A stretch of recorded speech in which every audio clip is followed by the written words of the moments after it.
کیونکہ اس وقت اگر روپیہ گرنا شروع ہو گیا ہمارے پاس ریزروز ہی اتنے نہیں ہیں اور ہمیں مشکل پڑی ہوئی ہے کیونکہ قیمتیں اوپر کموڈٹی پرائسز اوپر گئے ہوئے، تیل اوپر گیا ہوا تھا۔ اس سٹیج کے اوپر اس کے باوجود کہ ہم نے بتایا کہ یہاں نیوٹرل ہونا بڑی اچھی چیز ہے،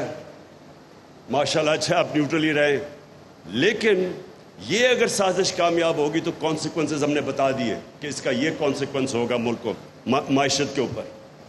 اس کے بعد جب وہ چینج لے کے آئے اور یہ جو نیا سیٹ اپ آیا، میں اب سے نہیں، میں پہلے دن سے کہہ رہا ہوں، جب سے میری پہلی تقریر تھی جب میں پرائم منسٹر بنا، میں نے تب کہا کہ یہ سارے اکٹھے ہوں گے، جمہوریت کے نام پہ ہوں گے، ابھی وہ ڈیموکریٹک موومنٹ کا نام نہیں آیا تھا، جمہوریت کے نام پہ سب اکٹھے ہوں گے اور ایک ہی ان کا انٹرسٹ ہوگا کہ کسی طرح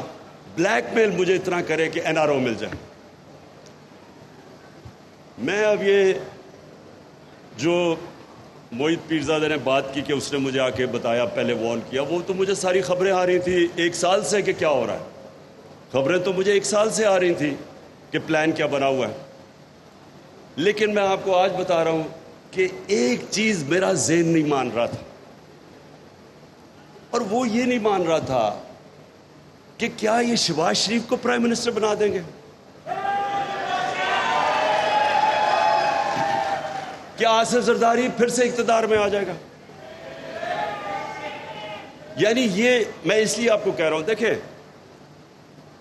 جو بھی پاکستان کا سوچتا ہے، جس کے باہر اربوں ڈالر نہیں پڑے ہوئے ہیں، جس کا جینا مرنا اس ملک پہ ہے، تو وہ یہ سارے یہ سوال پوچھیں گے کہ وہ جو 30 سال سے 2 خاندان اس ملک کے اوپر مسلط ہے، میں نہیں کہہ رہا کہ انہوں نے یہ کتنے کرپٹ ہیں، آپ ان کے باہر کتنے اخباروں کے اندر ان کے اوپر آرٹیکلز آئے ہوئے ہیں ان کی کرپشن کے اوپر، انٹرنیشنل میں بات کر رہا ہوں، بی بی سی کی ڈاکیومنٹریز آئی ہوئی ہیں ان کی کرپشن پہ، ہم نے تو نہیں نکالی، کرپشن کے کیسز ان کے اوپر اتنے ہیں کہ آپ کو سمجھ نہیں آتی کس کیس کے اوپر بات کریں۔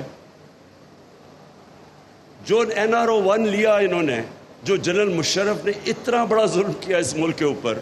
میں نے سب سے زیادہ شور مچایا اس کے اوپر۔